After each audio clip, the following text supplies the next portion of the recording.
Jail escape. एक बड़े से जेल में मुन्ना नाम का कैदी सजा काट रहा था। एक दिन वो पत्थर तोड़ रहा था कि लड्डू नाम का कैदी वहां आया। लड्डू मुन्ना से, दादा मेरा नाम लड्डू है, मैं एक चिंदी चोर हूँ। मैं आपका बड़ा फैन हूँ दादा, बचपन से ही आपके बारे में सुनता आया हूँ दादा, और मेरी ख्वाहिश रही है कि मैं आप जैसा एक बड़ा चोर बन के दिखाऊं। दादा आप तो चोरों के मेगा स्टार हैं, चोरी में तो आप सुपरस्टार हैं। दादा एक ऑटोग्राफ देना प्लीज, मैं जिंदगी भर अपने सीने से लगा के रखूंगा दादा उसे। मुन्ना ने उसे ऑटोग्राफ दिया। दादा आपके फैन होने के नाते मैं आपकी एक मदद करना चाहता हूँ। इस जेल से भागने का मैंने एक स्केच बनाया है दादा। उस प्लान के मुताबिक एक जगह हमें तैरना होगा। मुझे तैरना आता नहीं है, इसीलिए मैं कुछ किए बगैर बैठा हूँ। कम से कम आप उस प्लान के मुताबिक यहाँ से भाग जाओ दादा। अरे तुम्हारा प्यार देख के मेरा दिल भर गया। वैसे भी अगले महीने मैं जेल से रिहा हो रहा हूँ, इसलिए मुझे जेल से भागने की क्या जरूरत है। दादा ये आपने क्या कह दिया दादा? अरे आप कौन हो, आपकी औकात क्या है? आप कहते हो कि आप एक मामूली कैदी की तरह छूटकर जेल से जाओगे? ना दादा, आप जैसे चोर को जेल से भाग जाना ही शोभा देता है दादा। ये देखकर मेरे जैसे चिंदी चोर इंस्पायर होंगे दादा।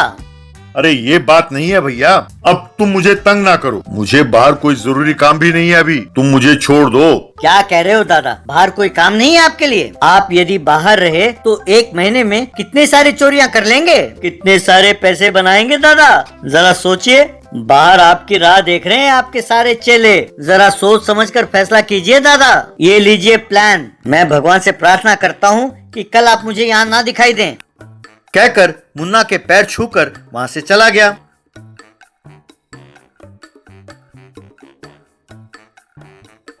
ये क्या, ये इतना नाटक क्यों कर रहा है? क्या मैं वाकई इतना मशहूर हूँ? क्या पता, 30 साल का सर्विस है तो कहीं ना कहीं तो मेरे भी फैंस होंगे ही ना। वैसे देखते हैं कि इसके प्लान में क्या है। कहकर उसका प्लान देखने लगा। उसे देखकर, अरे वाह, ये प्लान तो बड़ा आसान है। पहले मुझे अपने सेल के नीचे खुदाई करनी होगी, के बाद एक पाइप के अंदर से जाना होगा, उसके बाद पानी में तैरते हुए गया तो वहां पहुंचूंगा जहां से मैं फरार हो सकता हूँ। वेरी गुड, वो सच कहता है, अगर मैं जेल से फरार हो गया तो मेरा केस सनसनीखेज हो जाएगा, तब मेरे फैंस बढ़ जाएंगे, मैं बहुत मशहूर हो जाऊंगा, तब अपना नाम कहकर लोगों को डरा धमका कर पैसे कमा सकते हैं। ये आइडिया तो बढ़िया है। इस तरह उसने किसी तरह एक लोहे का सरिया जुटाया और अपने सेल के नीचे खुदाई करने लगा।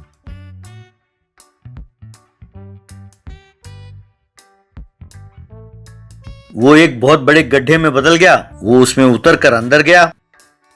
अंदर पाइप के अंदर रेंगता हुआ, लगता है वो बेचारा बहुत होशियार है, पर उसे तैरना नहीं आता था, इसीलिए वो रह गया। उसके बाहर आते ही मैं उसे अपने गैंग में शामिल कर लूंगा, उसकी खूब मदद करनी होगी, ऐसा इसने सोचा। उसके बाद पानी में तैरने लगा। तैरते तैरते आगे बढ़ने लगा। यूं तैरते हुए, अरे ये क्या, इतना बदबू मार रहा है? दैट कोई गंदा पानी है, इस पानी में ज्यादा देर रहा तो सांस नहीं बदबू से ही मर जाऊंगा। दैट गंदा है, गंदा। कहकर तैरने लगा। बाद में पानी से ऊपर उठा तो उसने देखा कि उसके ऊपर एक कमोड है। वो कमोड से बाहर निकला। वहां पर पुलिस और जेलर सब खड़े थे। उन्हें देखकर वो परेशान हो गया। उनके साथ साथ लड्डू भी वहां खड़ा था। क्यों रे कमीने, बचकर भागना चाहता था हैं? अरे इतनी भी क्या जल्दी थी? वैसे भी अगले महीने तुम छूटने ही वाले थे ना, बेवकूफ कमीने। अरे कमीने लड्डू, तुमने ये क्या प्लान बना कर दिया था? अरे कमीने, इतने गंदे पानी में तैरते हुए आया तो आकर देखा ये शौचालय है? नीच कमीने। ए मुन्ना, वो मेरा बेटा है। वो थोड़ा पागल है। उसकी इच्छा है कि वो चोर बने।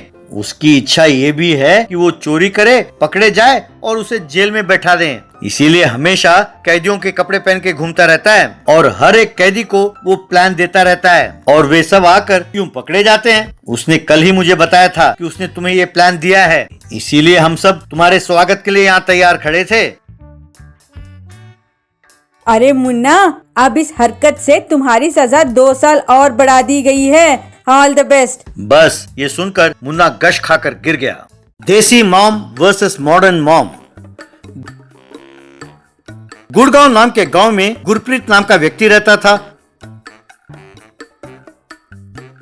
उसकी 2 बेटियां थीं, सविता और बबीता। सविता की शादी एक किसान के साथ हुई और बबीता को एक बिजनेसमैन ने पसंद किया और उसने उससे शादी की। बबीता को इस बात का घमंड हुआ और वो सविता को तुच्छ नजरों से देखने लगी। एक दिन बबीता अपनी बेटी काजल के साथ घर पर तैयार हो रही थी। तब काजल बबीता से, माँ, लिपस्टिक और मेकअप के बगैर क्या हम सुंदर नहीं होते हैं? कौन है जो ऐसी बातें कर रहा है? अरे मेकअप अपने चेहरे को 10 गुना सुंदर बनाती है। मेरी राय माने तो बिना मेकअप के लड़कियों बाहर गए तो वो अच्छा नहीं है। अरे इतना क्यों, अभी हम जब जाएंगे रास्ते में तुम्हें बिना मेकअप के कुछ बेकार चेहरे दिखाती हूँ। ये देखकर तुम ये सीखो कि कैसे नहीं रहना चाहिए। कहकर दोनों कार में सविता के घर के पास पहुंचे। वहां सविता गोबर के उपले बना रही थी और उसकी बेटी कीर्ति मिट्टी में खेल रही थी। वो देखो तुम्हारे मौसी को, क्या यही है तुम्हारा नेचुरल ब्यूटी? देखो कैसे उपले बना रही है और उसकी बेटी धूल मिट्टी से भरी हुई है और तुम अपने आप को देखो कितनी नीट एंड क्लीन हो। मम्मी, क्यों आप हमेशा मौसी को कुछ ना कुछ कहती रहती हो? तुम्हारी मौसी के साथ बनती क्यों नहीं? मुझे तो मौसी बहुत अच्छी लगती है। तभी वहां गुरप्रीत आया। अरे तुम्हारे माँ से एक रईस ने शादी कर लिया था ना बेटे। उससे पहले जो हमारे साथ इतने साल उसने गुजारे, हम सब अब घटिया और छोटे लोग हो गए बेटा। अच्छा, पिताजी आए हैं अपनी गरीब बेटी की तरफदारी करने के लिए। हाँ देखिए पिताजी, आप चाहे जितना मर्जी तरफदारी कर ले, आपकी वो गरीब बेटी इस रईस बेटी के मुकाबला नहीं कर सकती। इतना क्यों, मैं जब घर से बाहर निकलती हूँ मेरे हैंडबैग में क्रेडिट कार्ड्स और डेबिट कार्ड से भरे होते हैं शॉपिंग करने के लिए, और तुम्हारी बड़ी बेटी के हाथ में देखो हमेशा गोबर और उपले। बेटा काजल, यहाँ ज्यादा देर नहीं रुकना चाहिए, चलो चलते हैं। कहकर दोनों चले गए।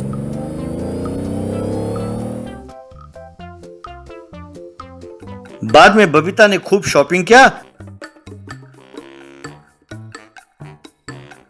और अपने कार्ड से बिल भर रही थी कि तभी वहां दिव्या पहुंची और, हे बबीता, क्या तुम जानती हो, सुना है स्कूल में बच्चों का कोई मुकाबला हो रहा है। सब बच्चों को अपने माओ के बारे में लिखना होगा। जिस माँ के बारे में बहुत ही बढ़िया लिखा होगा उस मॉम को बेस्ट मॉम का अवार्ड दिया जाएगा। पर मेरी बेटी इसमें भाग नहीं लेगी। पता है क्यों? क्योंकि जितने मर्जी लोग पार्टिसिपेट करें, बस इस शहर में बेस्ट मॉम का अवार्ड तो तुम्हें ही मिलेगा।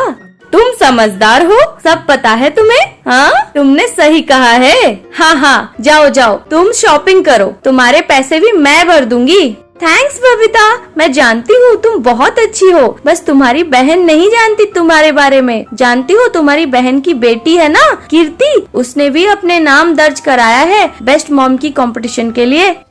अरे देने दो, अगर मैं बेस्ट मॉम बनी तो वो सविता वर्स्ट मॉम बनेगी, तभी तो उसे अकल आएगी और जानेगी कि हम हैं कौन। कुछ दिनों बाद स्कूल में बेस्ट मॉम का मुकाबला हुआ। उसे देखने के लिए सब पेरेंट्स आए। तब प्रिंसिपल रेखा, डियर पेरेंट्स, सब बच्चों ने अपने अपने माँ के बारे में खूब बढ़िया लिखा। आप ये ना सोचे जो जीते हैं वही मदर्स बेस्ट हैं और जो नहीं जीते वो मदर्स अच्छे नहीं हैं। तो मैं अब इस साल के बेस्ट मॉम का नाम घोषित करने वाली हूँ। And this year's best mom of the school is Savita ji, mothers of Kirti. ये सुनते ही बबीता उठ खड़ी हुई। ये तो अन्याय है, सविता को इनाम कैसे मिला? वो अवार्ड मुझे मिलना चाहिए।